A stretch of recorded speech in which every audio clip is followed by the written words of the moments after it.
Today is Friday, September 20th, 2019. Coming up on Roland Martin Unfiltered, millions of people all across the world today march to demand action on climate change. We'll talk about what took place here in D.C.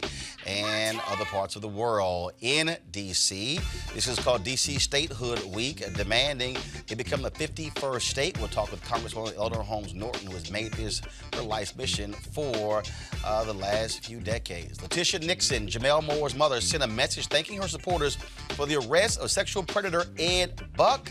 He, of course, will be charged in the death of two black gay men. We'll give you those details. Also, today, the House had a panel dealing with white nationalism and white supremacy.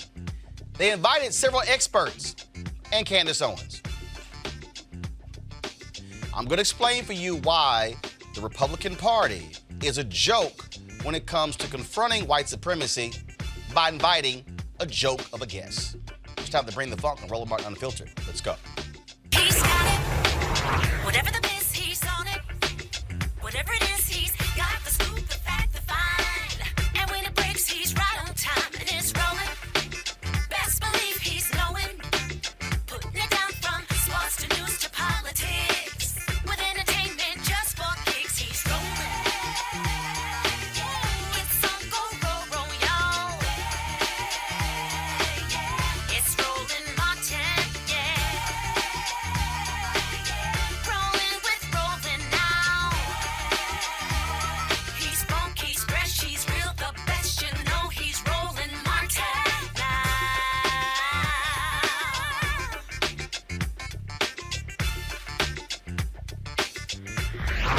Martin. Millions of folks all across the world, whether it was Washington, D.C., it was in Nigeria, South Africa, Germany, were marching across the world when it came to the issue of climate change. Guys, roll that video. You ought to see it. Massive protests. Australia had their largest demonstration ever as a result of the issue of climate change. This video here is from Washington, D.C. Of course, we have other video all across the world.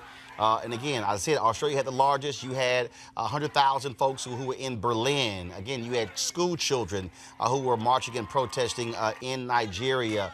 That's South Africa as we speak, as they were protesting as well. It is a fundamental issue. The United States used to be a leader in this, but with the election of Donald Trump, well, guess what? We have fallen back when it comes to the issue of climate change. Remember, we pulled out of the Paris Accord. Folks are sounding the alarm to say, how do you deal with this environment? We're seeing massive amounts of plastic in our oceans. We're seeing that of course, we're seeing losing lots of ice all across the country that could very well hurt us in a significant way. 1 million school children in New York City were excused today to participate in protests there as well. Our own Mustafa Santiago Ali was here in D.C., shot some of the video that we actually just showed you, and so here's some of the more video that he shot.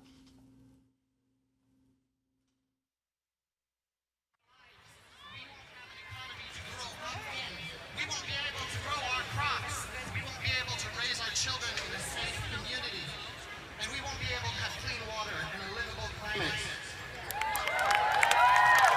Listen to the Hi, my name is Jennifer Allen Aros. I'm with the League of Conservation Voters at Chispa, live in Arizona, and I am here today in front of the Capitol because I am supporting not only youth, but youth who are standing up to demand that we have solid, comprehensive action to protect our planet, to protect their future, my kids' future, and ensure that we can all live in a place that we call home for generations to come. a little more.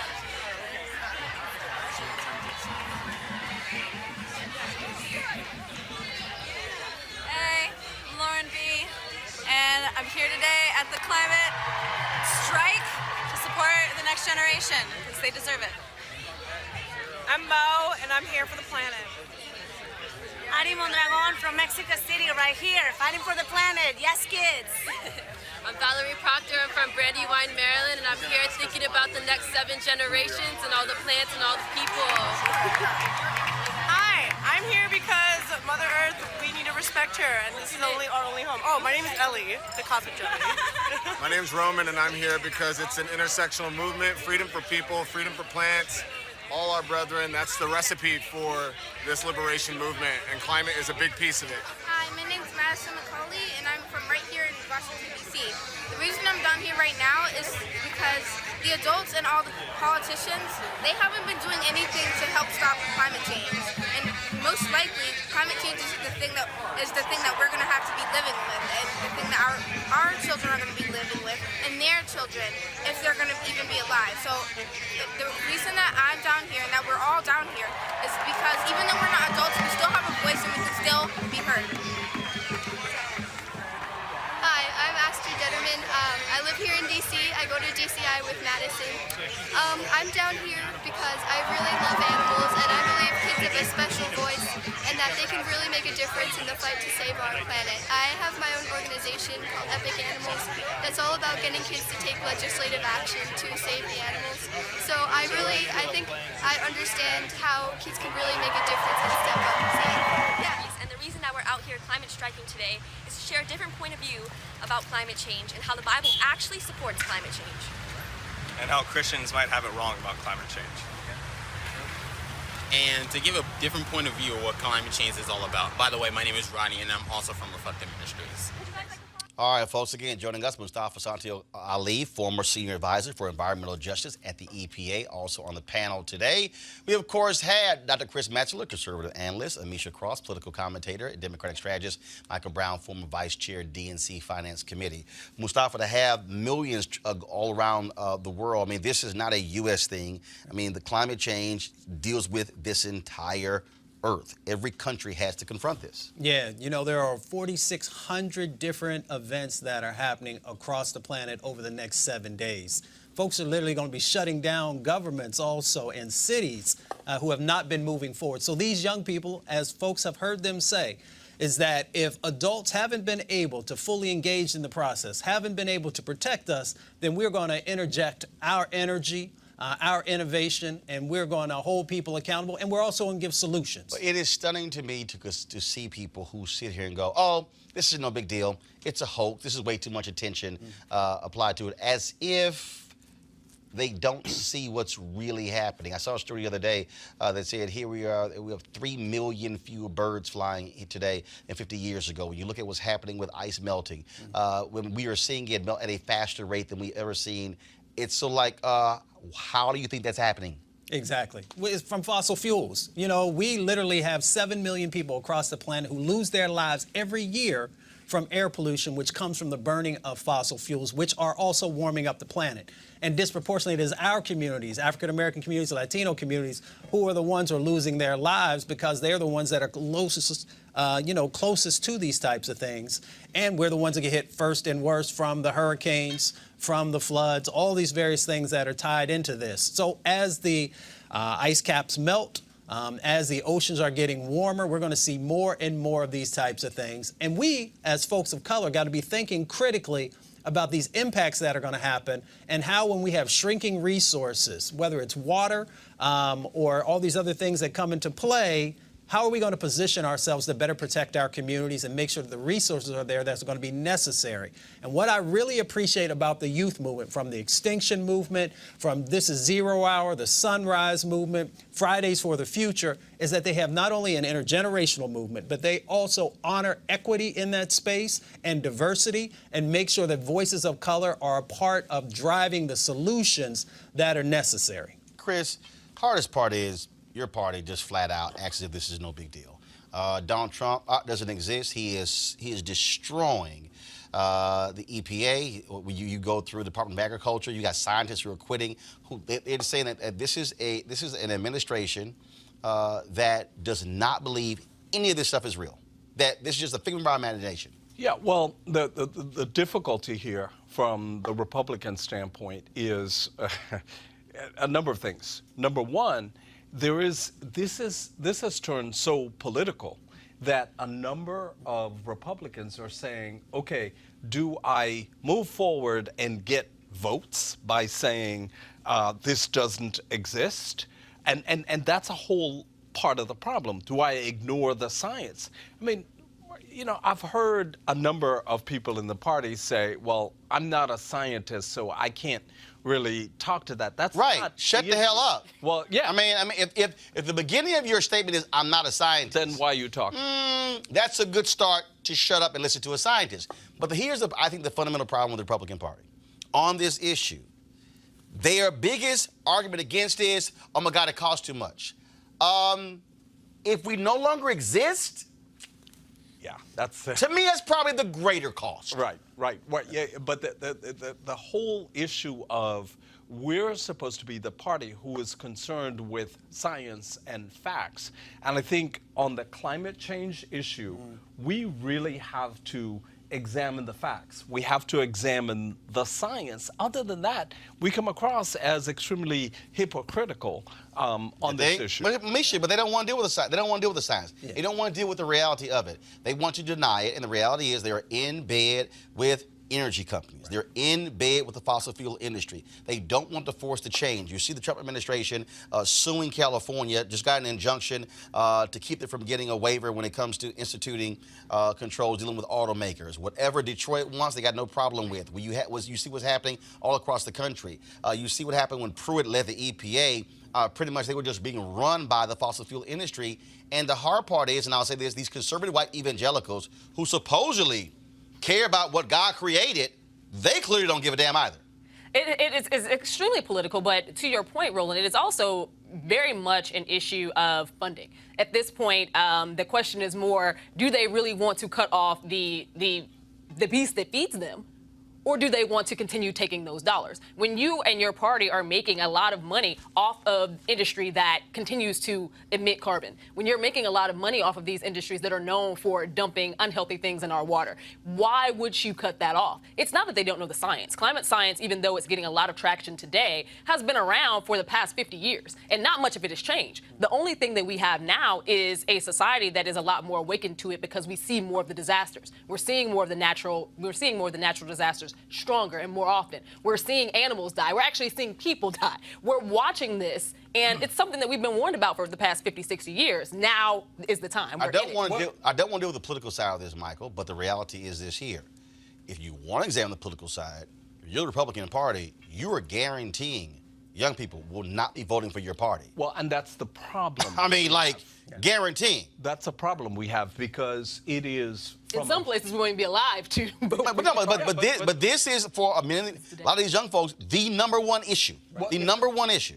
And in order to win re-election in 2020, we have to make sure that from a generational standpoint, those generations are going to show up and vote. So I am not sure about the political calculus here.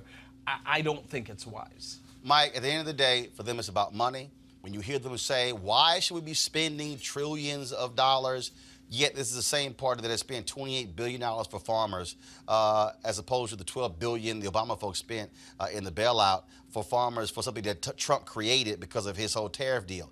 They got no problem giving farmers about $30 billion, but oh no, we shouldn't discuss this whole climate change thing because it's not real. Well, the calculus they're measuring, and by the Mr. Ali, good job on the footage, even though Roland was talking about you about the angle. Yes, folks, if you shoot video, please shoot horizontal. Please shoot horizontal so it reveals the whole television screen, not vertical. I've been giving y'all those lessons for months, and I gave Santiago another lesson. Michael, go ahead. But if you notice also the diversity of that crowd, sometimes in these movements, whether it's criminal justice reform, they try to paint it as a black and brown issue. It's going to be very difficult to do this with climate change, with the diversity of that crowd, young people all over the world. And their calculus is the kind of folks that vote for us, being the GOP, we don't need young folks. They don't vote anyway. The percentages are really low. Who cares what they think? That's what they're thinking. That's what they're hoping. But they're going to lose voters. You're going to lose voters in the Midwest who are dealing with these 500-year and 1,000-year floods that are going on. 500-year, 1,000-year floods happen every 5 years. Exactly. That kind of don't go together. 500-year flood, now every 5 years. Yep. And you also have We Vote Next, which is a big youth movement as well, letting people know that they're going to utilize their civic power in this process. And then the foreign part, when people are talking about the money doesn't exist to address this, That's incorrect. We spend hundreds of billions of dollars on these natural disasters that continue to happen time and time again, and we give the fossil fuel industry tens of billions of dollars in subsidies. So we should be subsidizing. Sorry, did you say welfare? Exactly, corporate welfare. Thank you. Okay, That's see, what I we get. don't call them subsidies. I call them corporate welfare. There it is. Since it's called one handout. When poor folks want a check, they want a check. Exactly. Yes, it's called welfare. Mustafa, great job. We surely appreciate it. Thanks a lot. All right, folks, going to go to a break. When we come back, we're going to talk D.C. statehood. And also, at the House today, they had a hearing dealing with the issue of white nationalism and white supremacy. And they had experts there. And the one black person who was there was not an expert. I'm going to break it down for you. Trust me, Candace Owens and all your imps, this ain't going to go well. Next on Roland Martin Unfiltered. You want to check out Roland Martin Unfiltered? YouTube.com/Roland S. Martin. And subscribe to our YouTube channel. There's only one daily digital show out here that keeps it black and keep it real. It's Roland Martin Unfiltered. See that name right there? Roland Martin Unfiltered. Like, share, subscribe to our YouTube channel. That's youtube.com/Roland S. Martin. And don't forget to turn on your notifications so when we go live, you'll know it. All right, folks, you've heard me talk a lot about marijuanastock.org because I want to keep you informed of investment opportunities that make sense. We've all watched the growth of the cannabis industry. A recent report by New Frontier Data estimates the global cannabis market at more than $340 billion. We know that marijuana legalization is sweeping the country state by state. We also know that marijuana has a good cousin, the hemp plant, with a much higher concentration of CBD. That means hemp gives you all the medical benefits of marijuana without getting you high. Until recently, hemp farming was practically illegal in the United States and heavily regulated by the DEA. However, that all changed with the 2018 Farm Bill, creating one of the largest commodities worldwide. They need land to grow all the plants, and that's where our friends at 420 Real Estate come in. Their business model is pretty simple. They buy land that supports hemp CBD grow operations and lease it to licensed high-paying tenants. That's right, they are hemp CBD landlords, and you could get in on the action. Now, 420 Real Estate has given something special for the Roland Martin Unfiltered family. Originally, the minimum investment was $500. You can now get in as little as $200. This is a crowdfunding campaign going from $200 up to $10,000. Again, this is a $340 billion global industry that is still growing. You can participate with as little as $200. To invest, go to marijuanastock.org. This is marijuanastock.org. Get in the game and get in the game now. All right, folks, this week in Washington, D.C. is called D.C. Statehood Week.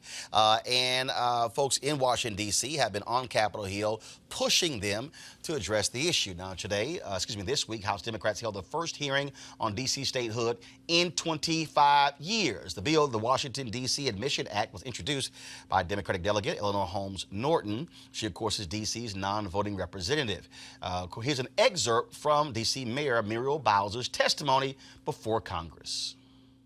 And I'm honored to be here today to ask Congress to act upon the request of my residents to admit Washington, D.C. to join the United States of America as the 51st state.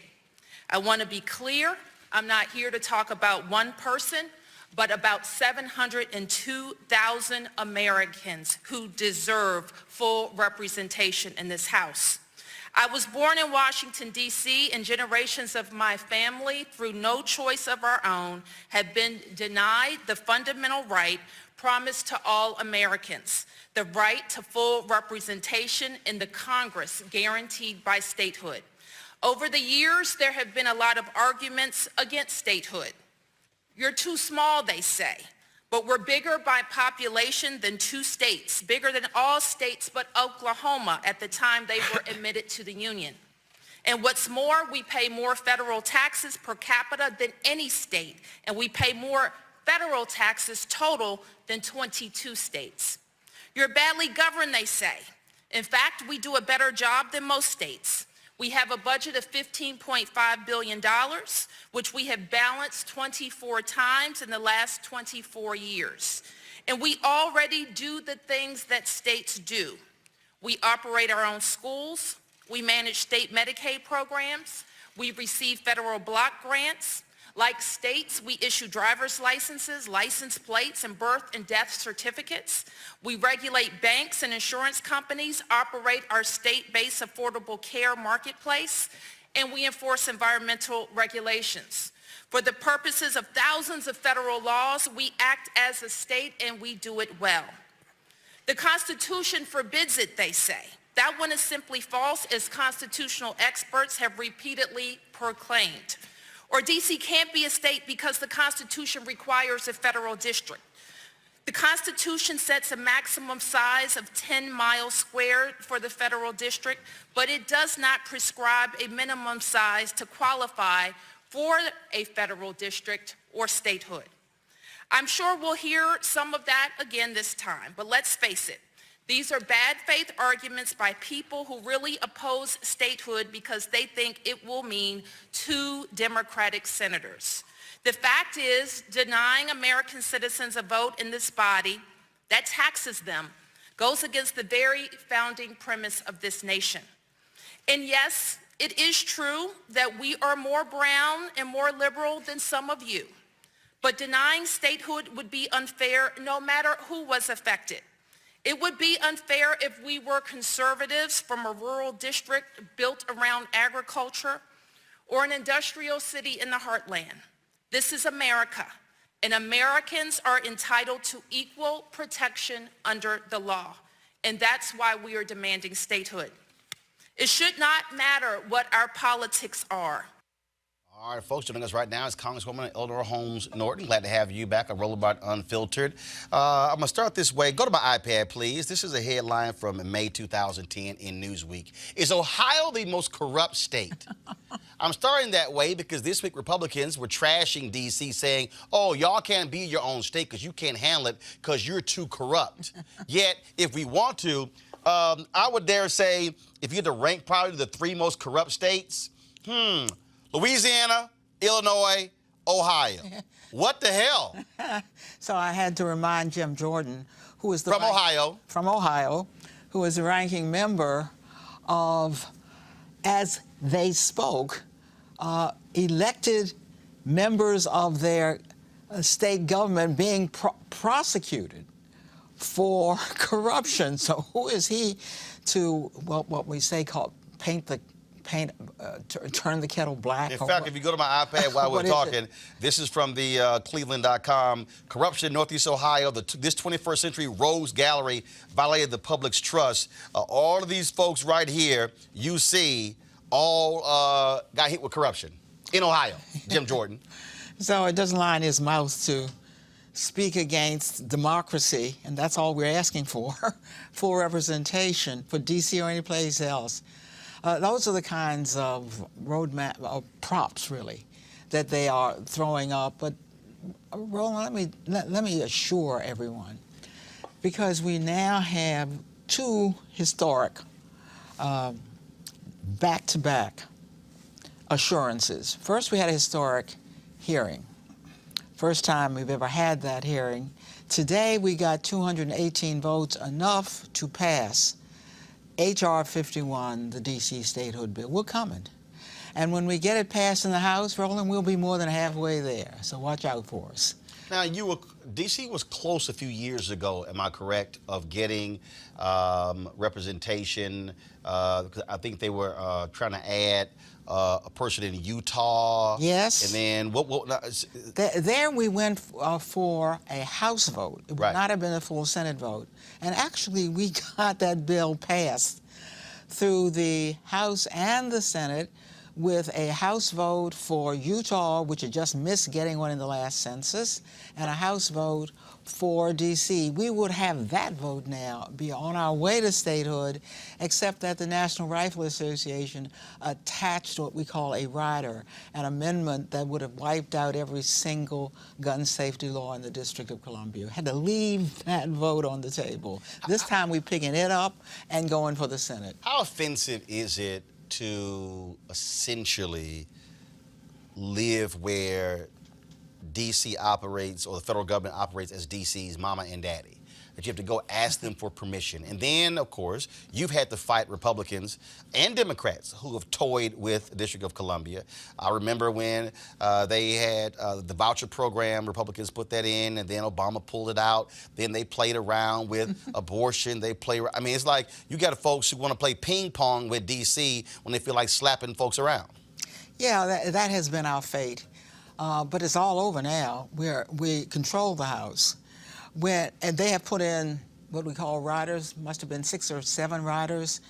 Since January, we were able to get all of them out. That's why it has been so important for us to establish control, because Democrats don't operate that way.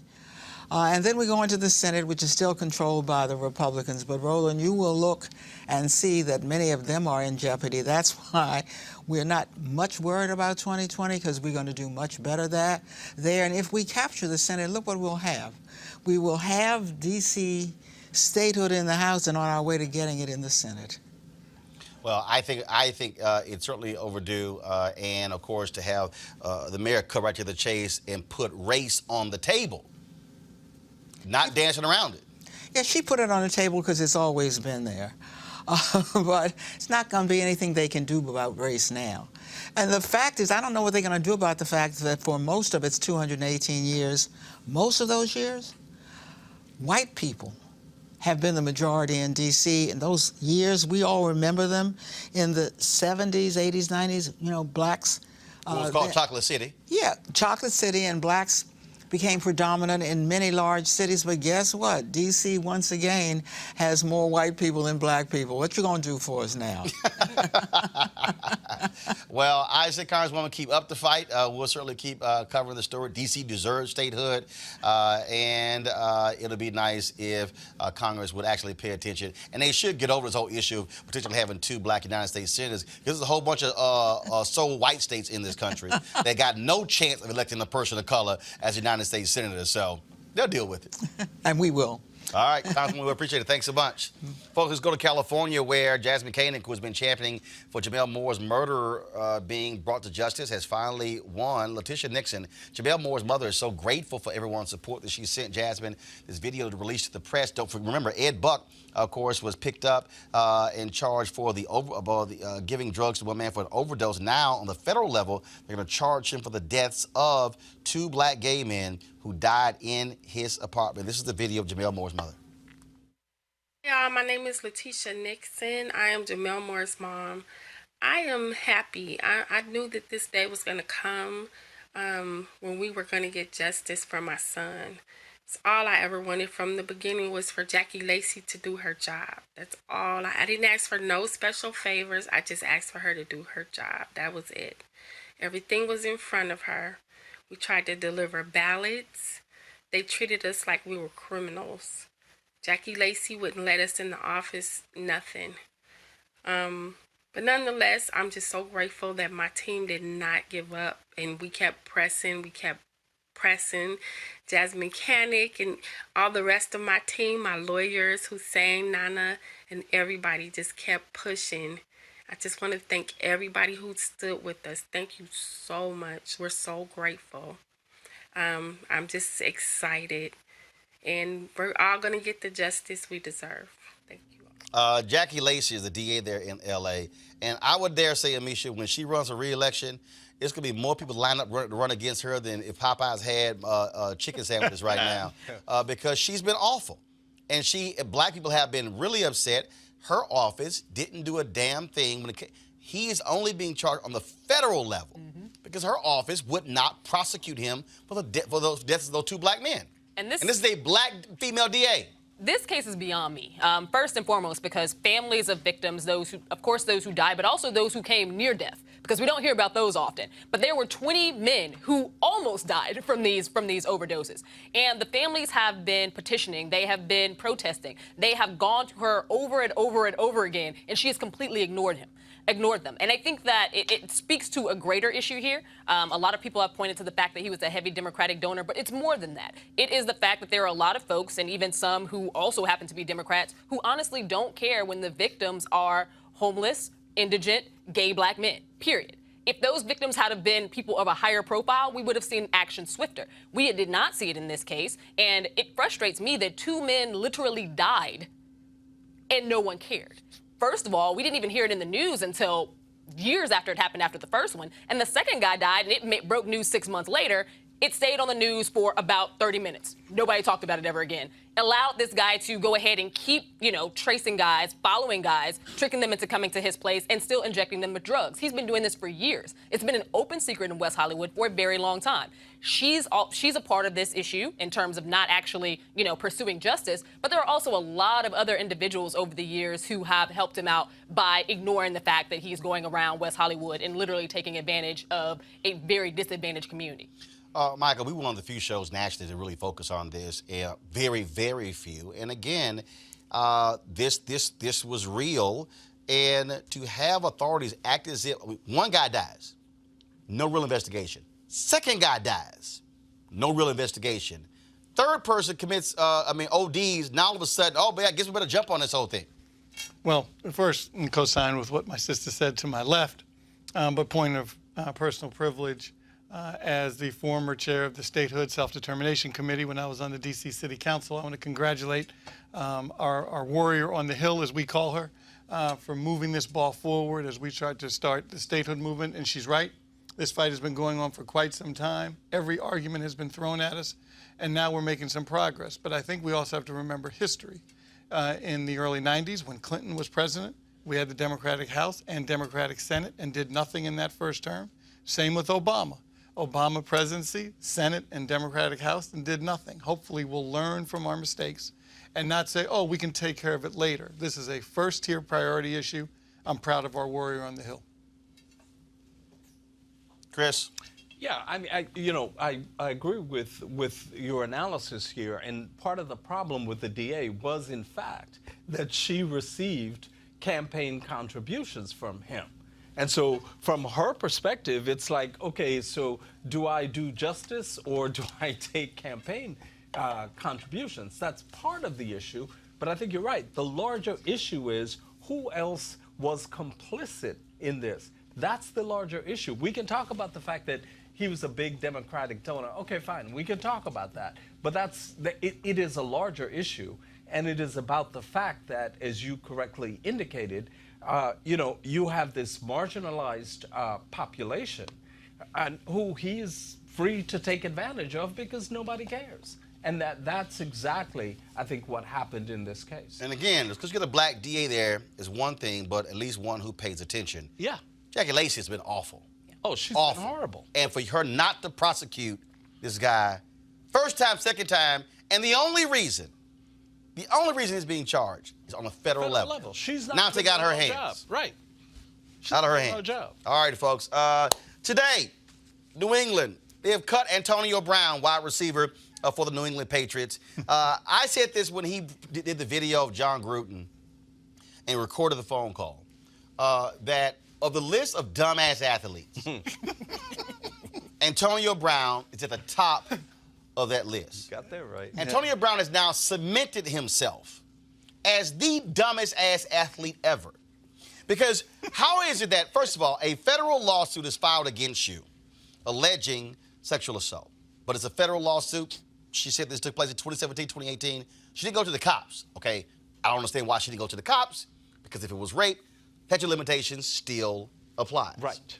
Second allegation comes out in Pittsburgh, okay? The Pittsburgh DA says they will investigate. Then the Pittsburgh DA comes out and says, statute of limitations, we can't investigate. So essentially, on the second allegation, Antonio Brown is in the clear, okay? Meaning there are no criminal investigations. The first lawsuit was a federal civil lawsuit. This dumbass, and I'm using dumbass for a very good reason. This dumbass decides to send a text message to the second accuser. Let me repeat that. He sends a text message, including a photo of the woman's family. Now, now here's what's so crazy. His lawyer said, don't contact your accusers. Criminal Justice 101. Yeah. Let me say it again. His lawyer said, don't contact your accusers. dumbass sends a text message. For the second day in a row, Bill Belichick gets hit with a ton of questions. He walks out of the news conference. You know, he went to his office and was like, cut his ass. But here's what's crazy. Antonio Brown literally lasted longer with the Patriots than Anthony Scaramucci did working for Trump. This is a guy, y'all. This is a guy. Let me help y'all out, okay? This is a guy who had $30 million guaranteed from the Raiders. Lost his damn mind. Lost his damn mind, okay? Lost his mind. Got himself cut. Then goes to the Patriots, gets signed within 48 hours. Gets $9 million guaranteed. Now, here's the problem, okay? The Patriots gave him the first 5 of the $9 million on Monday, but he ain't even met the full deadline. These were the text messages. Sports Illustrated posted this. He actually sent her this text. Go to my iPad. Really sad you would make up bullshit story to the world. Thought you had more integrity and respect for yourself. Must be really hard times to make up some stuff for money. Super sad. This the girl who unfinished my painting in my room from something. Super broke girl with a lot of kids. Such a shame. This her in text Eric B's. Let's look up her background history. See how broke this girl is from. Basically cried, broke for opportunities. I let paint my room. Couldn't finish. I flew out now to hear this. So sad. Okay, here's the first thing, y'all.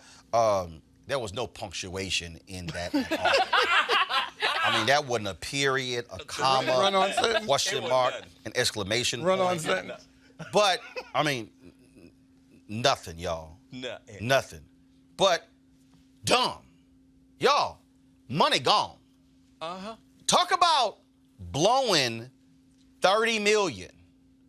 You ain't getting that $30 million back. Nope. I doubt a team signs him this year. I will be shocked.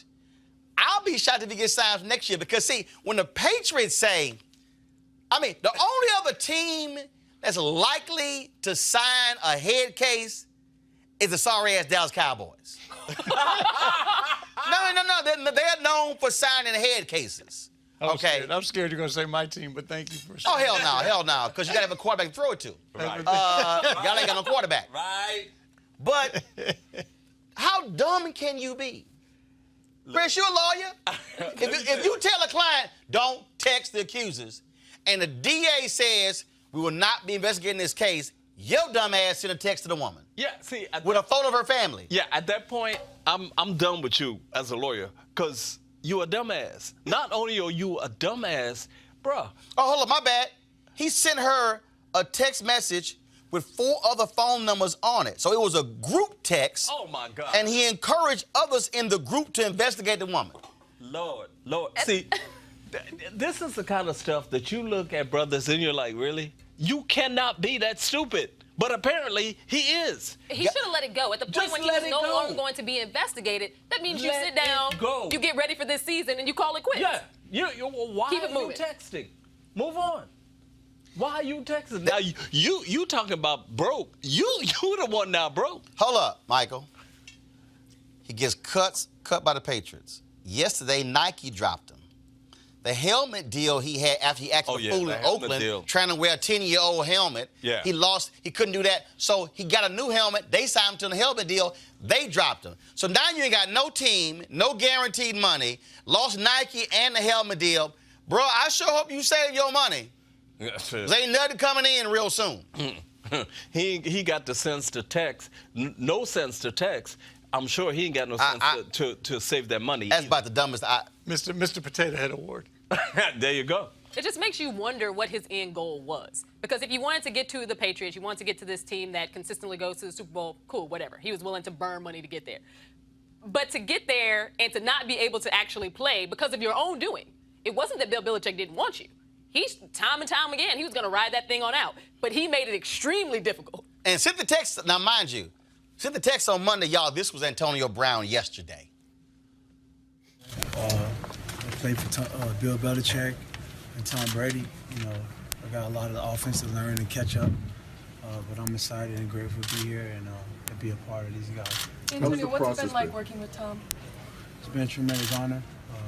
He's been here a long time, a lot of details, a lot of work ethic. A great guy to be around and just inspire everyone here. What has the process been to kind of get used to everything as everything's going on in your life? Well, it's football. You know, I'm grateful to play football. Every time you walk in the doors here, you know, do your best for the team. So every time I walk in here, I just want to make sure that I'm preparing to keep these guys on my back. Antonio, what have you heard from the league, if anything, about your availability moving forward? I appreciate that question. You know, I'm just here to just focus on ball and look forward to getting out there in the home stadium and being with the team. Thanks, everyone. That's not going to happen. Not going to happen. Why? Oh, because you're cut. You're gone. Okay. Morality clause. Y'all, he sent, and then, of course, he did have, so let me show you a series of tweets. First of all, this was sent on September 10th, 2019. Welcome to England. Grand opening, grand closing. This was what he tweeted 2 hours ago. Sometimes people try to destroy you precisely because they recognize your power, not because they don't see it, but because they see it and they don't want it to exist. Really? And you use a photo of Nipsey Hussle? Yeah. There you go. All right. And so then, y'all, he sent this out. Thanks for the opportunity. Appreciate Patriots. Well, at least it was grammatically correct. Tweet right there. And then, of course, let's see here. Just one more. If I'm lying, then I'm flying. Okay. All right. But you grounded right now. and then he sent another photo. Bill Belichick, thank you. All right. No job. Yeah, I'm just all I'm saying, y'all, you I don't, there are things that really drive me crazy. And what drives me crazy is when you're in the top, you're not even in the top 1%. You're literally in the top 0.001, whatever you want to come up with number of athletes. Right. There is no other way. Now, maybe if he wants to start a tech company, cannabis company, whatever the hell, where you're going to have an opportunity to make $30 million playing the field. You've blown that. Yeah, you've blown more because you lost all the endorsement deals. Yeah. And it's just so illogical. And I would hope that young athletes need to understand that you can have crazy talent, but there's even a line when you got crazy talent. Well, and the question becomes, who's advising him? Apparently nobody, or he's not taking the advice. And that's the thing that young athletes have to understand. You got to know the rules of the game. You have to know how this works. I don't care if you got a $100 million contract. The issue is the morality clause. And that morality clause, you lose everything, period. End of discussion. I mean, I don't think I fundamentally believe if he did not send that text message, well, and that's he is not cut. Right. He would have been absolutely fine. He was actually scheduled to play in the next game. Yeah, but it is very confusing to me that this was his move. Again, especially after he was never actually, there wasn't going to be a case pursued. Right. So it didn't make sense to send the text message. It would have made sense even if it was. Get with your boys, pop a bottle of Cristal, talk trash among your group. Right. But you don't send her a series of text messages, Michael, with photos of her family and her children. And look, even all the crazy talent you've talked about, arguably, I don't even know if it's arguable, maybe Julio Jones, whatever, arguably the best receiver in the league. No, DeAndre Hopkins. Okay, fair enough. Okay, go ahead. Okay, I figured you say that. We don't have one of those. But, you know, the black coach of the Pittsburgh Steelers said, and everybody said, oh man, it must be just personality, you're jealous. He said, I don't want to coach this clown. And everybody said, well, if it's not a brother standing up for him, maybe there is some issues. But no, nobody bought it. Gruden took him. We saw the drama with the helmet. Didn't want to show up. Then finally did. And then we obviously saw what happened today. Yeah, he has some personality issues that are very real. And he doesn't take ownership of any of his own behavior. Right. And that's another problem. He's also not technically a young athlete. To even get the deals that he did, when you're in your 30s, you're rounding out your time anyway, for the most part. I don't know if it's CTE. I don't know what the hell it is. But all I'm saying is, Antonio Brown, you done screwed up. Right, simple as that. All right, I got to go to a break. When we come back, I shall deconstruct today's hearing on Capitol Hill, dealing with white nationalism and white supremacy. And if you are a Republican and you are Candace Owens, you might want to tune in next. Back on Roland Martin Unfiltered in a moment. You want to support Roland Martin Unfiltered?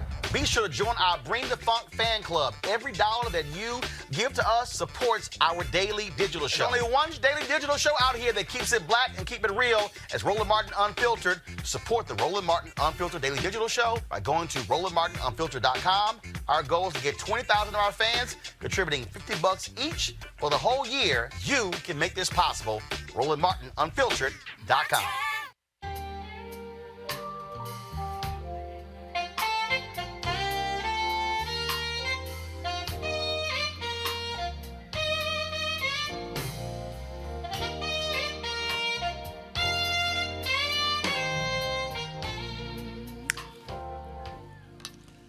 All right, folks, November 7th through 11th, we're going to be in Los Cabos, in Mexico for the Life Lux Jazz, the second annual Life Lux Jazz Experience. It's going to be phenomenal.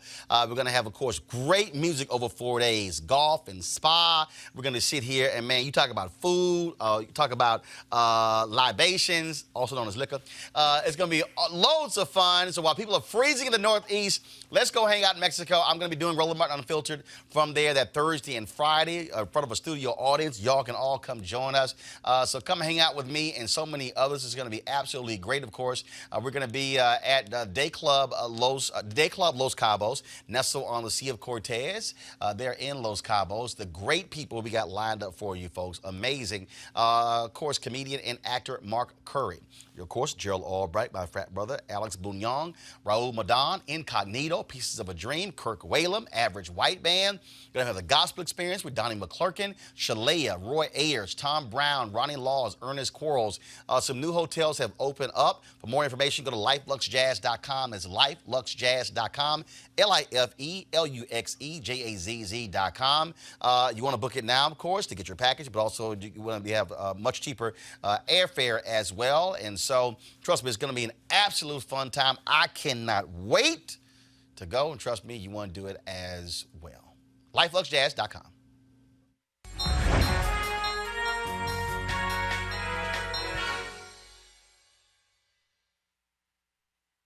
Where can you find an AFSCME member?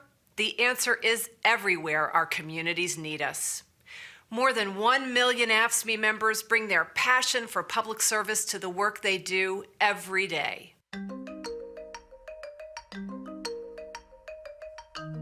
We take care of people in hospitals, nursing homes, mental health facilities, and in their own homes. We promote public health and ensure public safety. We provide roads and clean water to keep our cities and towns moving. We work in early childhood education, in public schools, in colleges and universities, and in libraries to educate our future generations. We drive students to school and keep them fed and safe. We design, build, and maintain the infrastructure we all depend on every day. When tough times hit, we help people get back on their feet with job training, housing, meals, childcare, and more. We provide technical and clerical support to make sure systems run smoothly. We're on the front lines of combating the opioid epidemic. We are employees of state, county, and municipal governments, just like it says in our union's name. Many of us also work for the federal government and for private companies that provide public services. We are proud of the work we do, and we believe that all workers engaged in public service deserve respect. That's why we come together to negotiate for strong contracts, to set the standards for our pay, benefits, and working conditions, and to make sure we have the tools and resources to do our jobs. We fight for justice in the workplace, in our communities, and across our nation. We stand for excellence in public service every day. We're the union that never quits. We are AFSCME.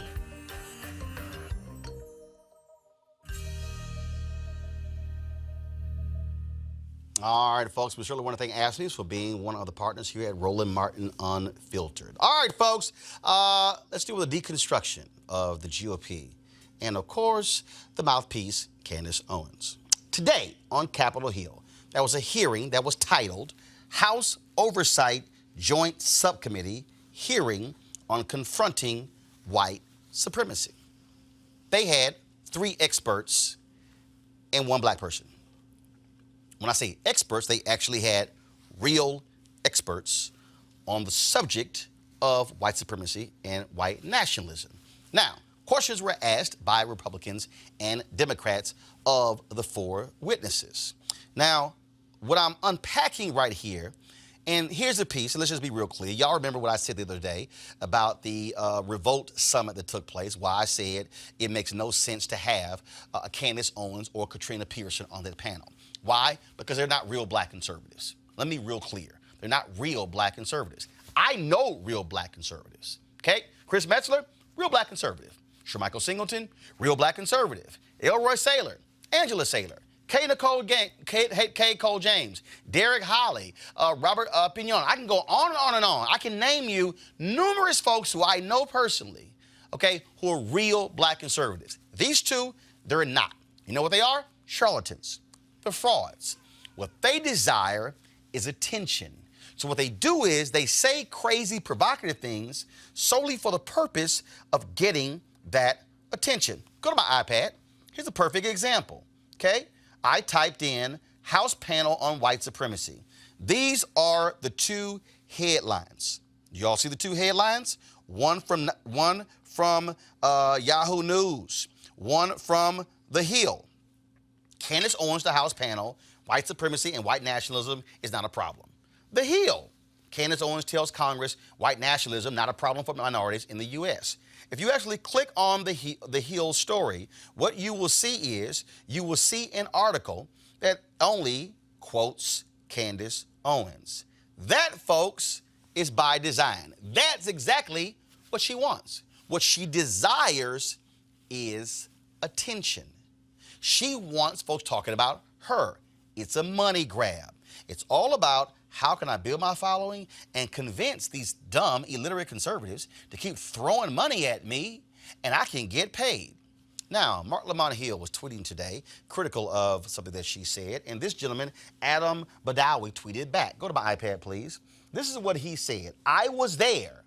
She wasn't mentioned on the list of witnesses beforehand, nor was she receiving questions because she has literally no expertise on the subject.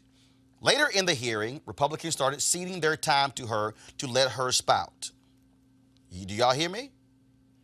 So you had 3 real experts. What this guy's saying is they purposely kept her name off of the list. Why? Because the Republicans did not want today's hearing to be about white nationalism or white supremacy. What they desired is for Candace to come there, be a train wreck, completely take the focus off of the issue, attack Democrats, and bring up all these other issues for her that are more important than in Black America. If you want to laugh, here's her opening statement. Thank you, Chairman, for the opportunity to testify. I want to testify just as a Black American today. And I want to first start off by saying that white supremacy is indeed real, but despite the media's obsessive coverage of There. Matter of fact, roll that back. Roll that back. Y'all, she starts off by saying, I'm here as a black person. So essentially what she's saying is, hell, if we're going to discuss white nationalism and white supremacy, anybody black can come here and testify. You don't actually have to have any expertise to actually do that. No. Here are the people who were invited. First of all, one panel is Kathleen Ballou, an expert from Stanford University. Another one is Joshua Getzler from Georgetown University. Katrina Mulligan, National Security and International Policy at the Center for American Progress. The fourth one is Candace Owens, college dropout. Play it again. You're going to hear her say what her expertise is on this subject. Thank you, Chairman, for the opportunity to testify. I want to testify just as a Black American today. And I want to first start off by saying that white supremacy is indeed real. But despite the media's obsessive coverage of it, it represents an isolated, uncoordinated, and fringe occurrence within America. It's a fringe occurrence that is being used, in my opinion, by Democrats to scare Americans into giving up their votes to a party that can no longer win based on simple ideas, which is why we're seeing so many of these hearings back to back, despite other threats that are facing this nation. I want to reiterate that point. Okay, yeah, it's an issue, but it's really not among the top issues. This is college dropout Candace Owens providing expert testimony on white nationalism and white supremacy. This, folks, is a hearing that took place in July where Christopher Wray, the director of the Federal Bureau for Investigation, testified about the serious threat about white nationalism and white supremacy in the United States. Press play. Between the years 2000 and 2016, the white supremacists were responsible for more homicides than any other domestic extremism movement. Now, I see the distinction you're making, homegrown versus domestic. But let me ask you, can you quantify either one of them for us?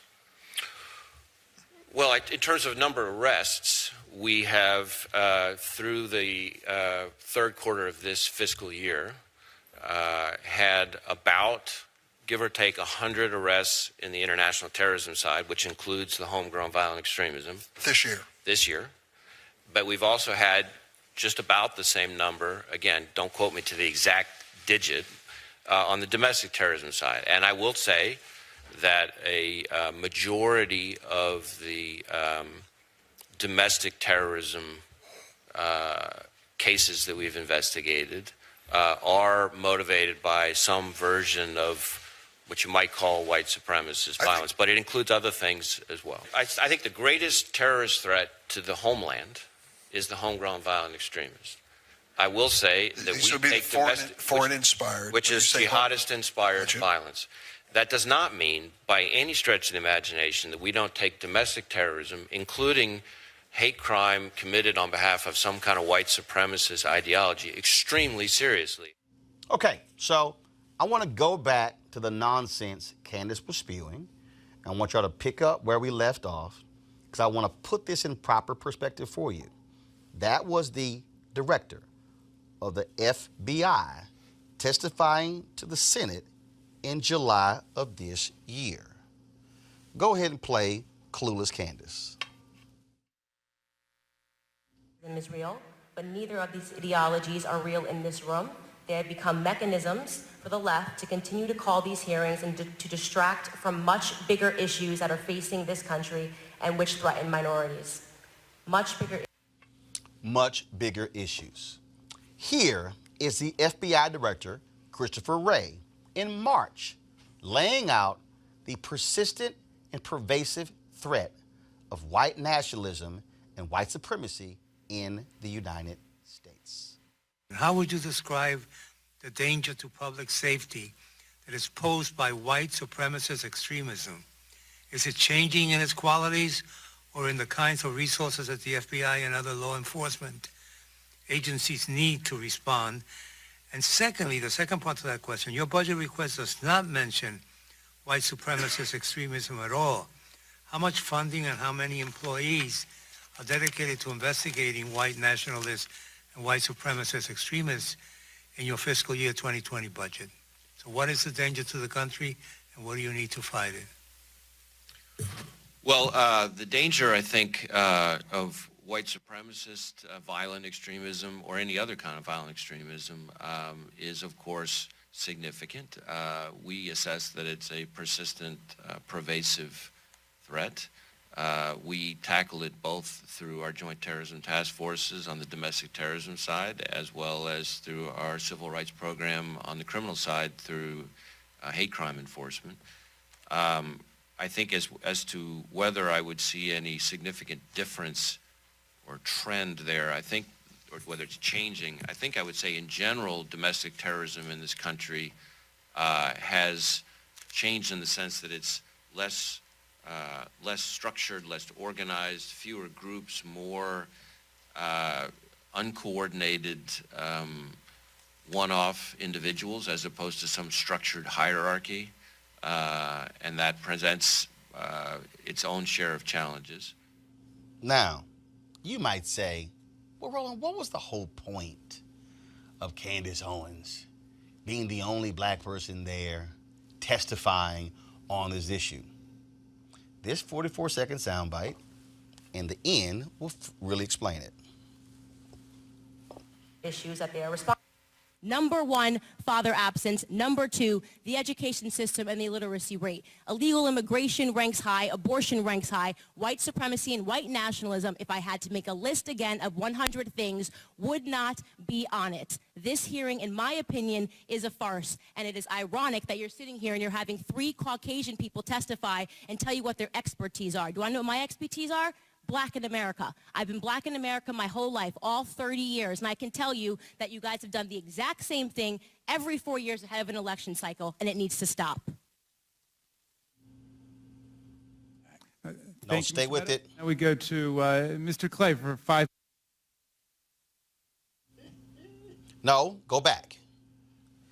That right there explains why the Republicans wanted Candace Owens to testify. Because the Republicans on this committee don't want to deal with white nationalism or white supremacy. What they desired is to have a black woman who loves Trump to come to the hearing to bring up problems in black America, to negate white supremacy, to negate white nationalism, and that's why he has that look that was captured on his face. You need to understand game recognizes game.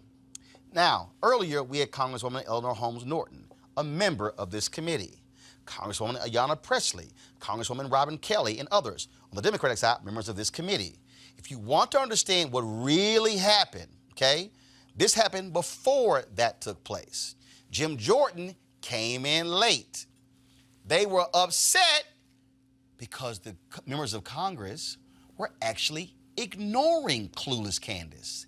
They were asking more questions of the actual experts. Here is Jim Jordan.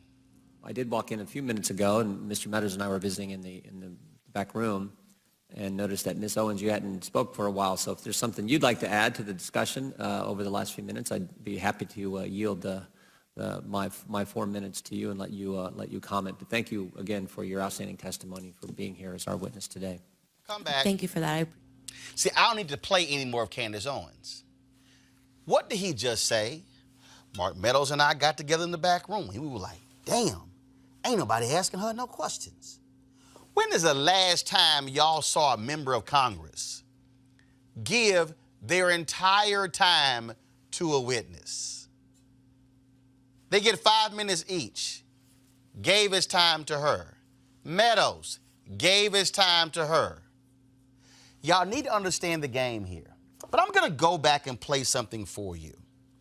This is what Clueless Candace said as to what she thinks are the most important issues that impact black people. Number one, father absence. Number two, the education system and the illiteracy rate. Illegal immigration ranks high, abortion ranks high, white supremacy and white nationalism, if I had to make a list again of 100 things, would not be on it. This hearing, in my opinion, is a farce. So here's the real issue here. The real issue is that this House hearing on white nationalism and white supremacy was really only limited to the issue of terror.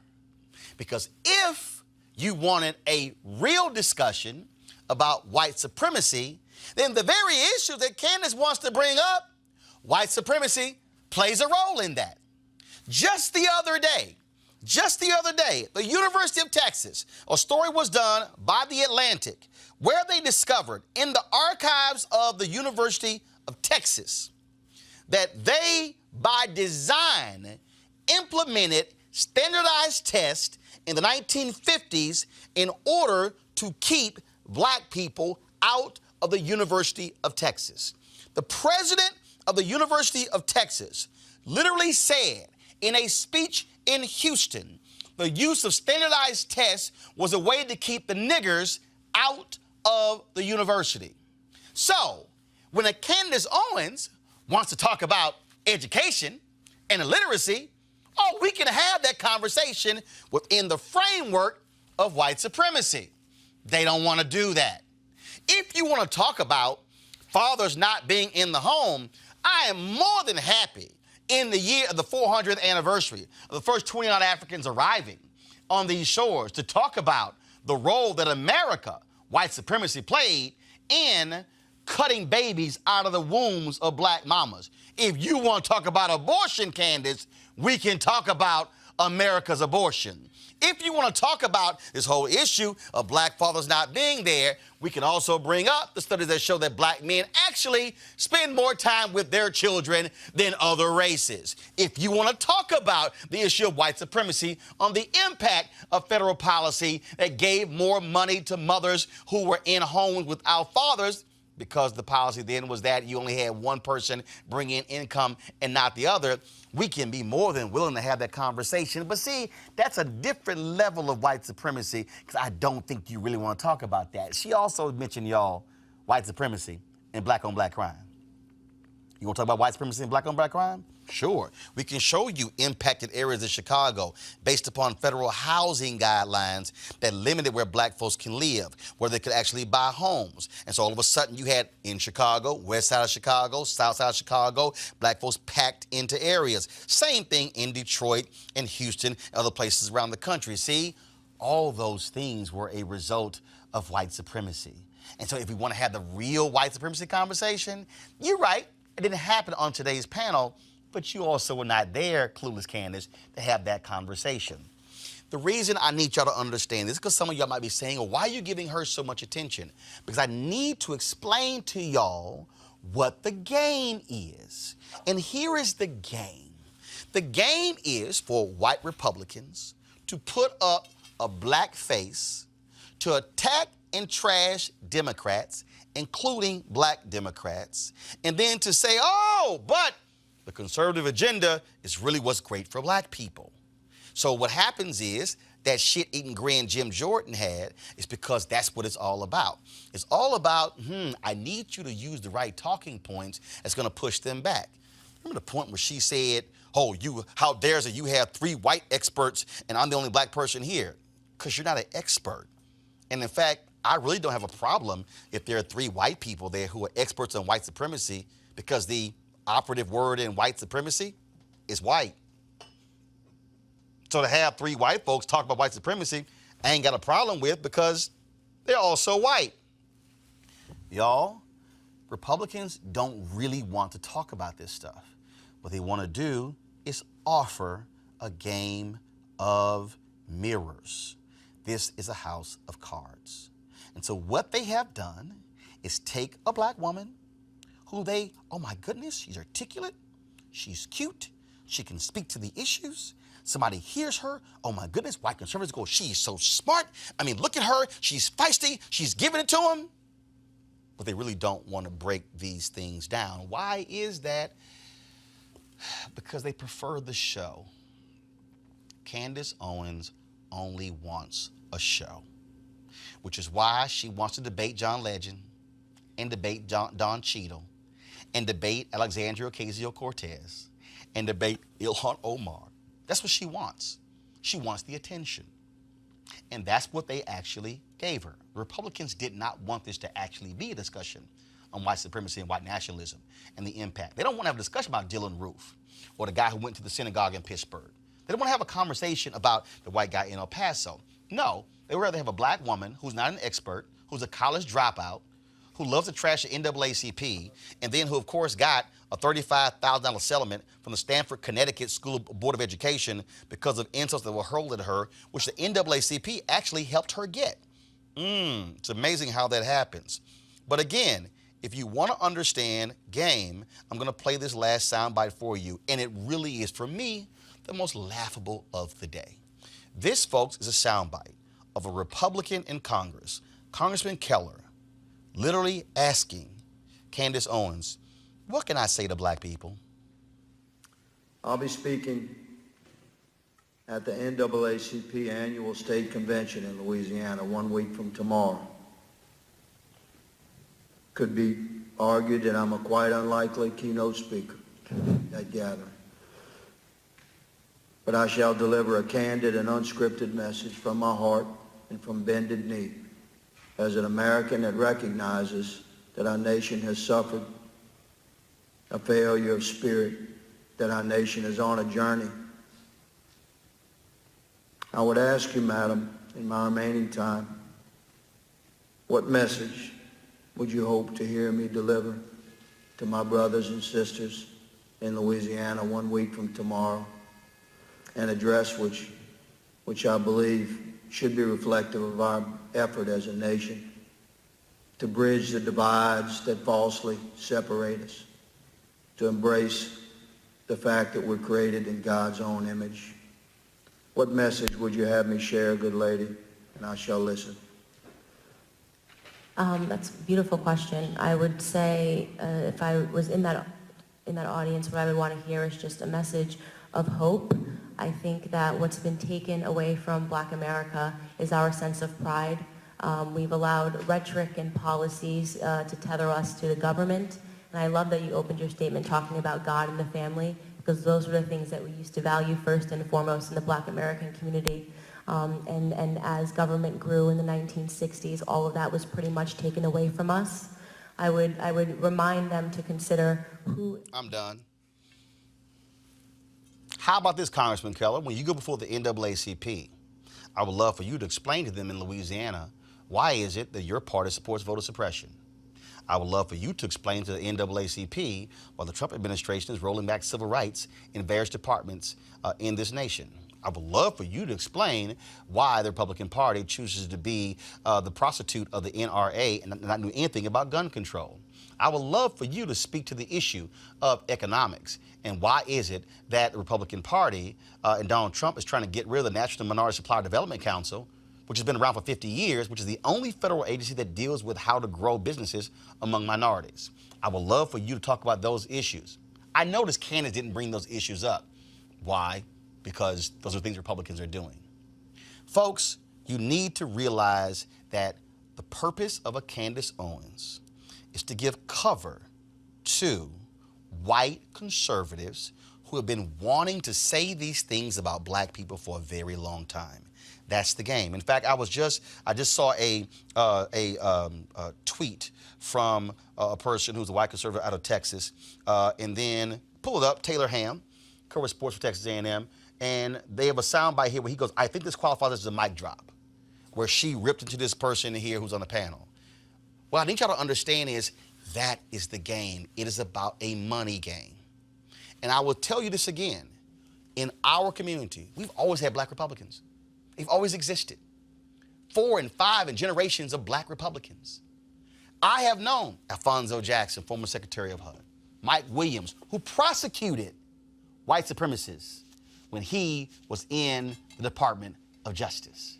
I know folks like Michael Steele. I named so many others, but there's a reason why they will not bring them to the fore. Because these are black people who actually work with black people. Candace doesn't. She wants a celebrity. And so when she's on the stage with T.I., on the stage with Killer Mike, that's exactly what she wants. Because it's about entertainment. It's the show. It's about securing the bag. There are black Republicans out there who actually care about black people. And we have a difference of opinion when it comes to political party. We might have a difference of opinion when it comes to what policies. But what I can say is I have respect for them because they actually care.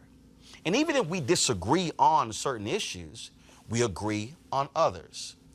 Game recognizes game. So today really wasn't about Candace. It was really about the embarrassment of the Republican Party, unwilling to deal with an issue like white supremacy and white nationalism. Pam, what are your thoughts? You know, from my perspective, if the idea is to address white supremacy, then that's what we should be talking about. We should not be talking about these talking points. That has nothing to do with the issue. And I think, you know, part of the contradiction for me here is, as Republicans, we always say we don't put people forward because they're black. But in this case, that is exactly what we did. And so she comes to the fore and she says, I am here as a black woman. That's my expertise. Yeah, did the white people say I'm here as white people? No. So that's, we cannot continue to operate in this contradictory world. And we're looking at 2020, and you called it correctly, we're looking at a black man strategy for 2020. You called that. That's what we're looking for, but we have to be able to say to black men, okay, here's what's in it for you. And this hearing, in my view, and I understand folks are going to criticize me for saying this, and that's fine. But the issue was white supremacy, and that's the discussion we should have been having, not the other talking points. You have those talking points wherever you have them, not in this context. And Amisha, if I had wanted to edit it, that's all she kept coming back to. It was like Groundhog Day. I thought I listened to a record that was on repeat. It was like, no, black on black violence, fathers in the home, abortion,